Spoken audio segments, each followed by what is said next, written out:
اللهم صل على سيدنا محمد يا رب صل وسلم دائما ابدا على حبيبك.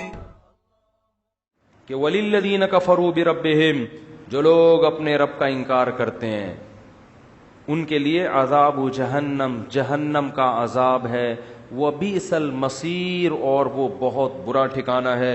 اِذَا أُلْقُوا فِيهَا، جب وہ آگ میں پھینکے جائیں گے، سَمِعُوا لَهَا شَهِيقًا، اس کی زوردار چنگھاڑ، جہنم کی آواز ہے خطرناک، وَهِيَ تَفُورُ، اور وہ ابل رہی ہوگی، تَكَادُ تَمَيَّزُ مِنَ الْغَيْظِ، ایسا جہنم کو غضب ہوگا نافرمانوں پر جو اللہ کے منکر تھے، جو اللہ اس کے رسولوں کا، کتابوں کا انکار کیا کرتے تھے، ایسا غضب ہوگا کیونکہ اللہ نے اتنے دلائل رکھ دیے. تکادو تمیز من الغیظ، یہ بھی بلاغت ہے قرآن کی، ایسا لگے گا جیسے غصے سے یہ جہنم پھٹ جائے گی، ایسا لگے گا جیسے بھٹی میں آپ دیکھتے ہیں نا جب لوہا ڈالا جاتا ہے تو ایسا لگتا ہے یہ بھٹی کس کی حالت، کس کنڈیشن میں ہے، غیظ و غضب میں. تو اللہ فرماتے ہیں جہنم کی ایسی کنڈیشن ہوگی، ایسا لگے گا جیسے یہ غصے میں پھٹ جائے گی غیظ و غضب سے. فرمایا کلما القی فیہا فوج سألہم خزنتہا، جب بھی کوئی جماعت اس آگ میں ڈالی جائے گی تو جہنم کے جو داروغہ ہیں وہ ان سے پوچھیں گے الم یاتکم نذیر، کیا تمہیں اس آگ سے کسی نے ڈرایا نہیں تھا؟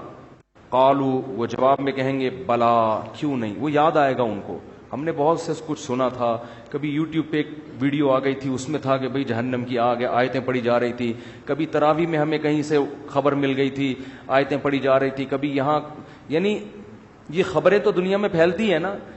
بعض کو پیغمبر نے براہ راست سمجھایا تھا تو کہیں گے بلا قد جاءنا نذیر، کیوں نہیں، نذیر ڈرانے والا آیا تھا. فکذبنا، ہم نے اس کا انکار کر دیا. وقلنا ما نزل اللہ من شیء، ہم نے کہا اللہ نے آسمان سے کچھ بھی نازل نہیں کیا، یہ مولویوں کی باتیں ہیں. وقالوا لو كنا نسمع، وہ کہنے لگے کاش ہم سن لیتے ان کی بات، او نعقل، یا عقل سے خود ہی کام لے لیتے.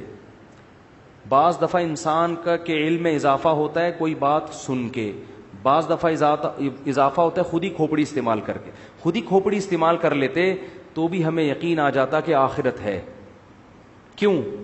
دیکھو ایک ٹیکنیکل بات کرتا ہوں میں. اکثر یہ ایتھیس اور منکرین خدا یہ دعویٰ یہ کرتے ہیں کہ یار یہ خدا ایسا ظالم کیسے ہو سکتا ہے کہ لوگوں کو، نافرمانوں کو پکڑ میں آگ میں ڈال دے، یہ کیسے ہو سکتا ہے؟ یہ سمجھ میں آنے والی بات نہیں ہے. تو جب بھی کوئی باطل آدمی اعتراض کیا کرے نا تو اس کا اعتراض کا جواب دینے کے بجائے اس پر اعتراض کر دیا کرو. یہ اصول یاد رکھو، کیونکہ باطل کیا کر رہا ہوتا ہے کہ اس پر جو اس سے بڑا اعتراض ہوتا ہے نا اس کو ٹھنڈے پیٹوں پی جاتا ہے، اور جو چھوٹا اعتراض ہو رہا ہوتا ہے وہ آپ پہ کر رہا ہوتا ہے. نہیں آئی بات سمجھ میں؟ تو اس کو یہ کہا کرو کہ ٹھیک ہے ہم فرض کر لیتے ہیں کہ یہ تو بہت سخت عذاب ہے آگ کا، اور اللہ اس میں جو نافرمانوں کو ڈالے گا یہ سمجھ میں آنے والی بات نہیں ہے، اللہ ایسا ظالم کیسے ہو سکتا ہے. اس بیس پہ فرض کرو ہم نے آخرت کا انکار کر دیا، نہیں ہوگا کچھ بھی، مر کے ہم مٹی ہو کے کیا ہو جاتے ہیں، ختم. یہ اللہ پہ اس سے بڑا اعتراض ہے، ٹھیک ہے نا، کیونکہ دنیا میں اتنے بڑے بڑے جرائم ہو رہے ہیں، اتنے بڑے بڑے جرائم ہو رہے ہیں کہ اگر آخرت، کیونکہ دیکھو آخرت اگر ہے تو پھر اس میں جہنم کا عذاب ہے، کوئی اور تو کسی کتاب میں ملتا ہی نہیں ہے نا اس کا تذکرہ. یہ تو یہودی، عیسائی اور مسلمان کہتے ہیں کہ آخرت ہے، اور تینوں متفق ہیں کہ وہ عذاب اس میں کیا ہوگا، آگ کا عذاب ہوگا. باقی تو کسی مذہب کے ایسے اس میں تو دعووں میں کلیئرٹی ہے ہی نہیں نا باقی مذہب کے. تو یا تو آخرت ہے یا نہیں ہے تو پھر یہی ہے. اور اگر اس کی بیس پر آخرت کا انکار کرتے ہو تو پھر اللہ پر اس سے بڑا اعتراض ہوگا کہ دنیا میں ہزاروں بچوں کے قاتل بھی گزرے ہیں. دنیا میں آج بھی ہم دیکھتے ہیں ایسے لوگوں کو، میں جانتا ہوں جنہوں نے اپنے باپ کو قتل کیا، اپنی ماں کو قتل کیا چند ٹکوں کی لالچ میں، اپنی دادی کو قتل کیا، اپنے دادا کو قتل کیا، بچوں کے کو ذبح کیا. ایک دفعہ میں کراچی میں کہیں کھڑا ہوا تھا، ایک عورت چیخنے لگی، ایسا چیخ کے بھاگ رہی ہے، لوگ بھی بھاگ رہے ہیں. میں نے کہا کیا ہوا؟ کہتے ہیں کچھ اس کی گود میں بچہ تھا کوئی اغوا کرنے والے لڑکے جو بچوں کو بیچتے ہیں، انہوں نے اس کی گود سے بچہ چھین کے بھاگ گئے. یار اس ماں پہ کیا گزر رہی ہوگی آپ سوچو. اس قدر ترس آئے. وہ بیچاری یہ جھونپڑیوں والی عورتیں نہیں ہوتی، غریب ماسیاں جو ہوتی ہیں، وہ بیچاری کہیں بازار میں جا رہی تھی، اس کی گود سے 2 لڑکوں نے بچہ چھینا ہے اور بائک پہ فرار ہو گئے. نہیں پکڑے گئے. وہ بچہ مر جائے، ماں کو تھوڑے دنوں میں تسلی ہو جاتی ہے. گود سے بچہ چھین کے جب آپ اس پہ ظلم کرتے ہو اور بھاگ جاتے ہو چند ٹکوں کی لالچ میں، یار اس بچے کو کہاں لے جا کے تم بھیجو گے، کیا بھکاری بناؤ گے، کیا کرو گے، تم دیکھتے نہیں اس کے کلیجے پہ آرے چل رہے ہیں. اس کا مطلب تو یہ ہوا اگر آخرت نہیں ہے تو ایسے ظالم بھی مر کے ختم، اور جنہوں نے بڑی بڑی قربانیاں دیں، بالکل ایمانداری کے ساتھ زندگی گزاری، کسی کے ساتھ ظلم نہیں کیا، وہ بھی مٹی ہو کے ختم. تو اللہ کے ہاں تو پھر بہت بڑی دھاندلی ہے. تبھی تو قرآن کہتا ہے ام نجعل المتقین کالفجار. تم پاگل ہو گئے ہو، کیسی باتیں کر رہے ہو کہ آخرت نہیں ہے. مطلب یہ کہ جو خدا کے خوف سے اچھی زندگی گزارتا ہے اور جو ظالم ہے بری زندگی گزارتا ہے، تم سمجھتے ہو کہ میں دونوں کو مار کے ختم کر کے ایک جیسا کر دوں گا. ما لکم، تمہیں ہو کیا گیا ہے. قرآن کے الفاظ دیکھو، مجھ پر اتنا بڑا الزام لگا رہے ہو. تو جو یہ اعتراض کیا کرے نا اللہ آگ میں کیسے ڈالے گا، یہ اس سے پتہ چلتا ہے آخرت نہیں ہے. اس سے کیا، اس سے بڑا الزام اللہ پہ یہ ہوتا ہے کہ وہ سب کو برابر. دنیا میں تھوڑی سزا ملتی ہے، دنیا میں تو چور ڈاکو صدر بن جاتے ہیں. حقیقت ہے یہ. دنیا میں تو ایسا بھی کیس ہمارے سامنے آیا کہ ایک لڑکی نے گھر سے بھاگ کے شادی کی اور کیس باپ پہ ڈال کے، بےہودہ کیس کہ یہ مجھے یعنی غلط نظروں سے دیکھتا تھا، حالانکہ باپ پاک دامن تھا. اندر کس کو کر دیا؟ باپ. اس باپ پہ کیا قیامت گزرے گی یار، کہ ایک تو میری عزت کا جنازہ نکالا اور اوپر سے مجھے پہ الزام ڈال کے. جس باپ نے بچیوں کو گودوں میں پالا ہو، کتنی محبت دیتا ہے باپ. دنیا میں ایسے ایسے مظالم ہو رہے ہیں کہ انسان کانوں کو ہاتھ لگائے، اور ان ظالموں کو دنیا میں سزا نہیں ملتی. اکثر بے گناہ لوگ سزا میں پستے ہیں، پھانسی کے پھندوں پہ چڑھ جاتے ہیں بے گناہ. جو قتل کرنے والا ہوتا ہے وہ کھلے عام گھوم رہا ہوتا ہے. تو بھائی دنیا میں تو ایسا ممکن ہے. اللہ کہتے ہیں کیا میرے بارے میں بھی تم نے یہ گمان کر لیا ہے؟ ما لکم، تمہیں کیا ہو گیا ہے؟ کیف تحکمون، کیسے فیصلے کر رہے ہو تم میرے بارے میں کہ پرہیزگاروں کو، اچھوں کو بروں کو مار کے ختم کر کے برابر؟ یہ نہیں ہو سکتا. تو جو یہ کہا کرے نا کہ آگ سمجھ میں نہیں آتی، اس سے کہیں ہماری سمجھ میں یہ نہیں آتا کہ کوئی بھی سزا نہیں ملے گی. اگر آگ نہیں ہے تو پھر آپ بتاؤ کیا سزا ہے. صحیح ہے نا؟ تو اس سے پتہ چلتا ہے کہ اگرچہ ہماری سمجھ میں آگ کی سزا نہیں آتی، لیکن بھائی ہماری سوچ اور ہماری سمجھ وہ اس قابل نہیں ہے کہ ہم اللہ سے آگے نکلنے کی کوشش کریں. علماء کہتے ہیں جہنم اللہ کے غضب کا اظہار ہے. خدا کو نافرمانوں پہ جو غضب ہوگا نا، تو غضب کس کا ہے؟ اللہ کا. تو اللہ اپنے غضب کا اظہار اسی طرح کرے گا، کیونکہ وہ عام غضب نہیں ہے. وہ کس کا غضب ہے؟ اللہ کا غضب ہے. تو اس سے پناہ مانگنی چاہیے، اس پہ اعتراضات نہیں کرنے چاہیے، اس کا مذاق نہیں اڑانا چاہیے. اس سے عقل مند لوگ پناہ مانگتے ہیں کہ اللہ ہمیں ایسے کاموں سے بچا جس کی وجہ سے جہنم کی آگ حلال ہوتی ہے. اسے پناہ مانگو اس سے. تو قرآن کیا کہہ رہا ہے؟ تکاد تمیز من الغیظ، قریب ہے کہ وہ غیظ و غضب سے پھٹ پڑے. اور جب بھی ان کے پاس کوئی جو لشکر ڈالا جائے گا تو جہنم کے داروغہ پوچھیں گے کیا ڈرانے والا نہیں آئے گا؟ آیا؟ وہ کہتے ہیں کاش ہم سن لیتے یا عقل سے کام لیتے. عقل کا مطلب سمجھ میں آیا نا کہ کیسے ہو سکتا ہے کہ اللہ کوئی سزا ہی نہ دے کسی کو. کاش ہم عقل سے کام لیتے. ما کننا فی اصحاب السعیر، تو آج اس بھڑکتی ہوئی آگ میں داخل نہ ہوتے. فاعترفوا بذنبہم، اللہ فرماتے ہیں دیکھو آج اپنے جرم کا انہوں نے اقرار کر لی. یہ دنیا میں کر لیتے تو فائدہ ہوتا. ان الذین یخشون ربہم بالغیب، لیکن فرمایا وہ لوگ جو اپنے رب کو بغیر دیکھے ڈرتے ہیں. ایتھیس کا سب سے بڑا اعتراض یہ ہوتا ہے کہ خدا نظر کیوں نہیں آتا، وہ آ کے بتاتا کیوں نہیں ہے کہ میں ہوں، وہ خاموش کیوں بیٹھا ہے؟ وہ خاموش نہیں بیٹھا. وہ خاموش بیٹھا ہوتا تو اتنی باتیں بولو نہ کر رہا ہوتا. وہ خاموش نہیں، ہاں نظر نہیں آئے گا وہ، کیونکہ نظر آتا تو اسے بتانے کی، باتیں کرنے کی ضرورت، بولتے کیوں نہیں؟ پھر ضرورت تھوڑی تھی. پھر نہ پیغمبروں کو بھیجنے کی ضرورت، پھر نہ کتابیں نازل کرنے کی ضرورت. اس کو کیا ضرورت تھی یہ سب چیزیں کرنے کی بھائی؟ کیونکہ جب وہ نظر آ جاتا تو حجت تمام ہو جاتی. آزمائش پھر سوچنے کا موقع تھوڑی ملتا. نظر نہ آنے کا فائدہ ہے اللہ سوچنے کا موقع دے رہا ہے کہ جب سمجھ میں آ جائے توبہ کر لینا, توبہ قبول کر لوں گا. جب اللہ ایسی بڑی نشانی دکھاتا ہے تو پھر سوچنے کا موقع نہیں دیتا. دیکھو قوم سمود حضرت صالح علیہ السلام سے کہتی تھی کہ آپ بڑی نشانی دکھاؤ, معجزہ. وہ کہتے تھے دیکھو میں اللہ کا پیغمبر ہوں, یہ نشانی ہے, میری دعوت دیکھو, میں اس پہ تم سے کوئی پیسے نہیں مانگ رہا, تو بس اتنا کافی ہے, میری دعوت صحیح ہے, غلط بات نہیں کر رہا میں. کہہ رہے نہیں, آپ کو اللہ نے بھیجا ہے, کوئی نشانی دکھاؤ. تو انہوں نے کہا دیکھو جب اللہ نشانی دکھائے گا نا تو تمہیں مہلت نہیں دے گا, اور پھر اس نشانی کے آداب بھی بہت ہوں گے. انہوں نے کہا نہیں نشانی. انہوں نے کہا اچھا کیا نشانی؟ اب دیکھو کیسے عجیب سا مطالبہ کیا بیہودہ, اس پہاڑی سے اونٹنی نکال دو. بھائی جو منہ میں آیا بک دیا. عجیب سی بات ہے نا کہ پہاڑی سے کیا نکالو؟ اونٹنی. یہ ان کا خیال تھا یہ تو ممکن ہی نہیں ہے. پیغمبر نے اللہ سے کہا اللہ اس پہاڑی سے کیا نکال دے؟ بیہودہ اعتراض ہے, بیہودہ بات ہے, نکال دے. اللہ نے کہا ٹھیک ہے نکال دیتا ہوں میں, لیکن جب یہ اتنی بڑی نشانی دیکھیں گے نا پہاڑی سے اونٹنی بھی, تو پھر اس اونٹنی کے آداب بہت ہوں گے. ابھی تک تو آپ دعوت دے رہے ہیں, جو مان رہا ہے ٹھیک ہے, نہیں مان رہا کوئی آسمانی آفت نہیں آ رہی ہے, آخرت کے لیے میں نے چھوڑا ہوا ہے, مہلت دی ہوئی ہے, لمبی لمبی عمریں ہیں, سوچو جس ٹائم بھی خیال آ گیا توبہ کر لوں گا. لیکن جب یہ اونٹنی میں نکالوں گا تو پھر اس کے آداب ہوں گے. کیا؟ فَذَرُوهَا تَأْكُلْ فِي أَرْضِ اللَّهِ, جس دن یہ پانی پیے گی کسی دوسرے جانور کو پانی پینے کی اجازت نہیں. جب یہ گھاس کھائے گی اس کو چھیڑنے کی اجازت نہیں. اب صبر کرو گے, یہ اللہ کی اونٹنی ہے, تم نے خود اپنی آنکھوں سے دیکھی ہے. تو جب اللہ کی اونٹنی ہے تو پھر اس کے جو رہن سہن اور اس کے جو پروٹوکول ہوگا وہ بھی بڑا ہوگا, اس کا وہ چھوٹا موٹا پروٹوکول نہیں ہے.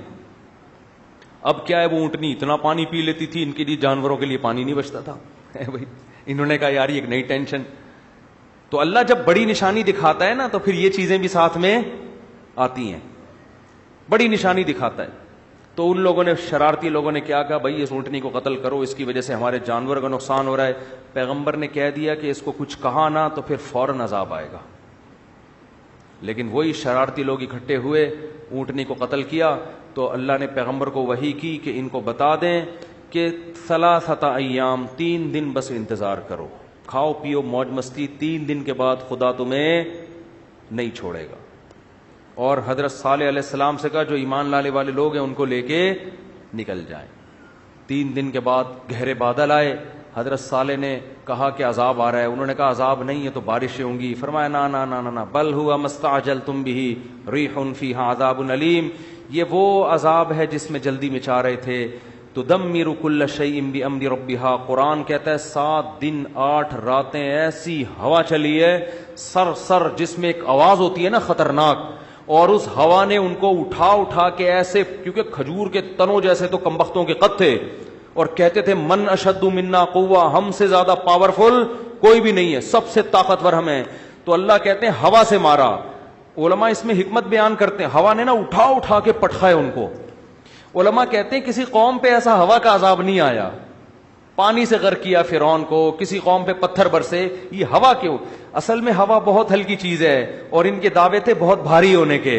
تو اللہ نے کہا میں سب سے ہلکی چیز سے تمہیں ماروں گا, میں سب سے ہلکی چیز سے تمہیں پٹکوں گا میں. تو سب سے ہلکی چیز ہوا ہے. تو ہوا 7 دن 8 راتیں چلی ہے اور ایسے اٹھا کے پٹھائے ان کو. قرآن کہتا ہے کأنہم اعجاز نخل خاویہ, کھجور کے تنے جیسے فصلیں کٹی ہوئی پڑی ہوتی ہے نا, ایسے 7-8 ایک ہفتے کے بعد ان کی یہ حالت تھی. فہل تری لہم من باقیہ, اللہ فرماتے بتاؤ ایک بھی ان میں سے تمہیں زندہ نظر آیا کیا؟ ایسا اللہ نے پٹکایا. تو جب اللہ, یہ جو ایتھیسٹ کہتے ہیں نا اللہ نظر نہیں آتا, بھائی اگر نظر آ گیا نا تو میں اور آپ شاید بچ جائیں, آپ نہیں بچو گے. اللہ بچائے ہمیں اپنی رحمت سے, پھر نہیں بچو گے. علماء نے ایک بڑی نکتے کی بات کی ہے. بنی اسرائیل نے بچڑے کی عبادت کی تھی. حضرت موسیٰ علیہ السلام واپس گئے, بنی اسرائیل نے توبہ استغفار کیا کہ ہم نے غلطی ہو گئی. تو اللہ نے ان کی توبہ کو ایسے ہی قبول نہیں کیا. کہا ٹھیک ہے اصولی طور پر تو سزا ہونی چاہیے لیکن جہنم میں جانا. لیکن جنہوں نے عبادت کی وہ قتل کیے جائیں گے ان کے ذریعے جنہوں نے عبادت نہیں کی. جو نہیں کی وہ کرنے والوں کو قتل کریں گے تو تمہارا گناہ معاف. جبکہ اس امت کے لیے کیا اصول ہے؟ گناہ ہو گیا، چاہے بت پرستی کی، چاہے کچھ بھی ہوا، چپکے سے اللہ سے گڑ گڑا کے توبہ کرو، اللہ کیا کر دے گا؟ معاف. اللہ اس توبہ کے سچے ہونے کے ثبوت بولو نا نہیں مانگتا. بنی اسرائیل سے مانگا جا رہا ہے ثبوت کہ تم سچے دل سے کر رہے ہو، اگر کر رہے ہو تو اپنے آپ کو قتل کرواؤ پھر مانیں گے. جبکہ اس امت مسلمہ میں کیا ہے؟ بس اللہ کے سامنے گڑ گڑا لو. اللہ اس کے ثبوت نہیں مانگتا کہ تم اس توبہ میں کیا ہو سچے. اگر تمہاری نیت، دل کے حال تو اللہ جانتا ہے، دل میں نیت ہے کہ آئندہ نہیں کروں گا بس کافی ہے. کیوں علماء کہتے ہیں کہ اس امت پر جب قرآن نازل ہوا بہت سے لوگوں نے نہ جبریل کو دیکھا نہ اللہ کو دیکھا، مگر وہ پیغمبر کی بات پر انہوں نے یقین کیا. حتیٰ کہ پیغمبر نے یہ کہا نا میں مسجد اقصی سے آسمانوں پہ گیا ہوں، صحابہ نے مان لیا کہ آپ کی زبان سے ہم نے جھوٹ کبھی نہیں. غیب پر یقین. تو اللہ نے کہا تم جب مجھ پہ غیب پہ یقین کرتے ہو تو میں بھی تمہارے ساتھ توبہ میں وہی معاملہ کروں گا جو کیس پر ہوتا ہے؟ غیب پر. تم سے ثبوت بولو بھائی نہیں. بنی اسرائیل کمبختوں نے کیا کیا تھا؟ جب موسیٰ علیہ السلام کو تورات ملی ہے، بنی اسرائیل نے کہا ایسا یقین نہیں کریں گے جب تک اللہ کو اپنی آنکھوں سے دیکھ نہیں لیتے. اللہ نے کہا جب تک مجھے دیکھتا نہیں تھا نا، یقین نہیں کر رہے تھے، تو میں بھی تمہاری توبہ کے سچے ہونے کے ثبوت جب تک دیکھ نہیں لوں گا اس وقت تک تمہاری توبہ قبول نہیں کروں گا. جیسے تم ہو ویسے ہی ہمارا بھی تمہارے ساتھ معاملہ ہے. تو جس کو اللہ جتنی بڑی نشانیاں دکھاتے ہیں اس کا معاملہ اتنا ہی کیا ہو جاتا ہے؟ مشکل. تبھی تو قرآن میں آتا ہے کہ جب سورج مغرب سے نکلے گا، حدیث میں آتا ہے، قرآن میں بھی اس کا تذکرہ اللہ نے کیا، اشارہ دیا، حدیث میں تفصیل ہے کہ ایک وقت ایسا آئے گا کہ اللہ سورج کو کہاں سے نکالیں گے؟ مغرب سے. اور وہ مغرب سے نکل کے جب زوال تک پہنچے گا تو دوبارہ مغرب میں ڈوب جائے گا. اب یہ بات اسلام کے علاوہ کوئی بھی نہیں کرتا. تو جب دنیا میں یہ نشانی ظاہر ہوگی تو اسلام کی حقانیت کا ایک بہت بڑا ثبوت دنیا کے پاس آ جائے گا، کیونکہ سائنس کی دنیا میں اس بات کا امکان 1% بھی نہیں ہے.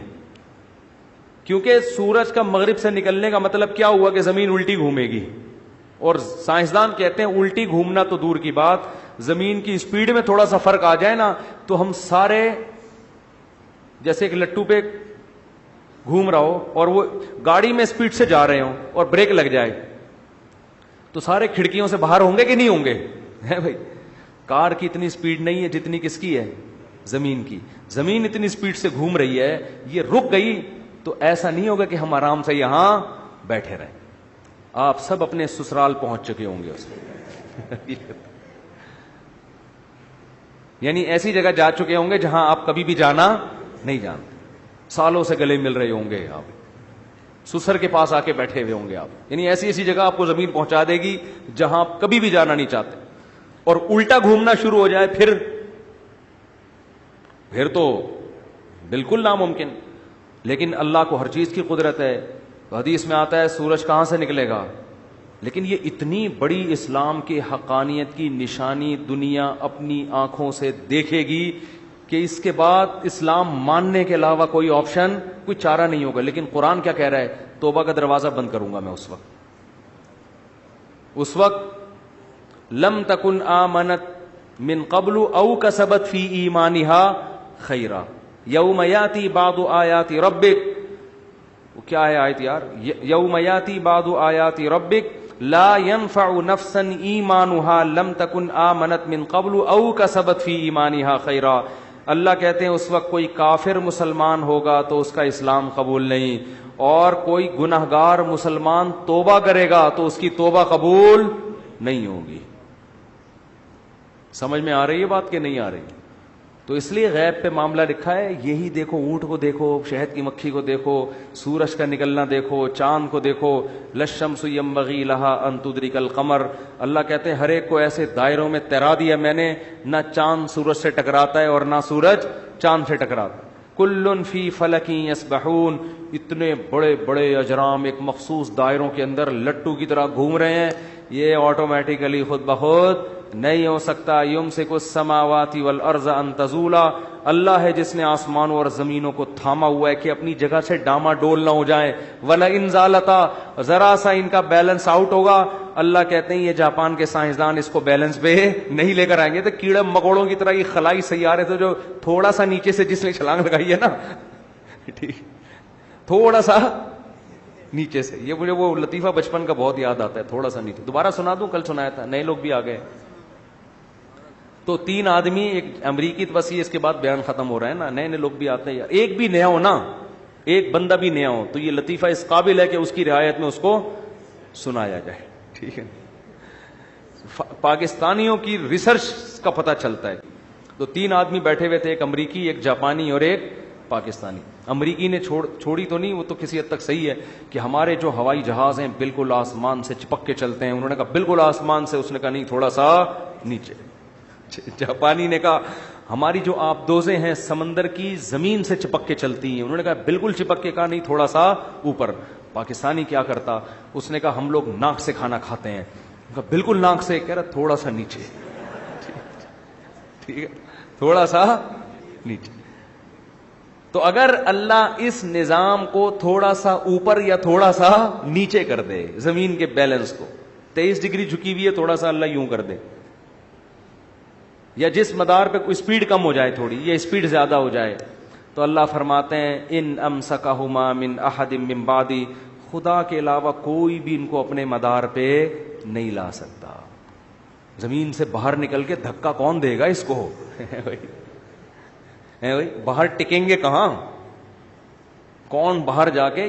تو ہماری جتنی ترقی ہے نا, کچھ بھی ہو, یہ آٹے میں ذرہ ہے اس کائنات کے مقابلے میں, یہ کخ بھی نہیں ہے. ایک سونامی کا طوفان یہ سب کچھ ملیا میٹ کرنے, یہ سمندر 3 گنا زیادہ ہے. یہ تھوڑا سا اوپر آ گیا تو ویسے ہی سب تیر رہے ہوں گے یہاں پہ, کچھ بھی نہیں ہے. یہ گلیشیئر پگھل جائیں تو سب لیٹے ہوئے ہوں گے یہاں پہ. تو اتنا فنٹر بننے کی ضرورت نہیں ہے. ٹھیک ہے, ترقی کی ہے, بہت اچھی بات ہے. خدا کی آنکھوں میں آنکھیں ڈال کے تھوڑی بات کرو یار تم. اللہ اور اس کائنات کے مقابلے میں کیا اوقات ہے. سورج جتنا ایندھن ایک دن میں خارج کر دیتا ہے نا, ہم ہزاروں لاکھوں سال میں بھی ہمارے جہازوں میں اور ہمارے راکٹوں میں اتنا ایندھن خرچ وہ سیکنڈوں میں اڑا دیتا ہے, اتنا ایندھن خرچ کر دیتا ہے وہ. اتنے اللہ کے خزانے ہیں, اور جل رہا ہے کیسا تکے کی طرح, ہمیں پکا رہا ہے سورج جو ہے, جلا ہوا ہے, اور صبح صبح اٹھتا ہے اور ایسے تپاتا ہوا سب کو نکل جاتا ہے, کوئی کمی اس میں نہیں ہو رہی. اور اللہ میاں نے بھی زمین کو نا, جیسے تکا نہیں, ہم ادھر سے اب تھوڑا سا یوں تکے کو ایسے پکاتے ہیں نا, تو اللہ بھی زمین کو ایسے ہی. ابھی یہاں رات ہو رہی ہے, امریکہ میں کیا ہو رہا ہے, دن. تو یہ بالکل ایسے تکے کی بوٹی کی طرح زمین کو اللہ یوں کرتے, کیا کرتے ہیں, گھماتے. چلو بھائی اب ادھر والے تھوڑا سا انجوائے کریں سورج کو, وہاں والے سو جائیں, اب تھوڑا سا ادھر والے انجوائے کریں. اب ناروے والے پریشان تھے, وہ تو کنارے پر ہیں, تو اللہ نے ان کو کسی اور طرح سے گھما دیا کہ تم نے 6 مہینے دن کے مزے لیے ہیں, اب 6 مہینے اندھیروں کے مزے لو. اور ادھر والے روشنی میں آ جائیں گے 6 مہینے کے لیے جب ادھر اندھیرا ہوگا, اور جب ادھر روشنی ہوگی 6 مہینے کے لیے ادھر کیا ہو جائے گا. ہر لحاظ سے زمین کو نا بڑے طریقے سے سورج کے گرد بالکل جیسے تکا پکانے والا, سوراب گوٹ کی بوٹیاں پکانے والا نہیں, ادھر سے, اور مرغیاں جیسے انڈے کو سہ رہی ہوتی ہیں ادھر سے, اب تھوڑا سا ادھر سے اور چوزا نکل آتا ہے.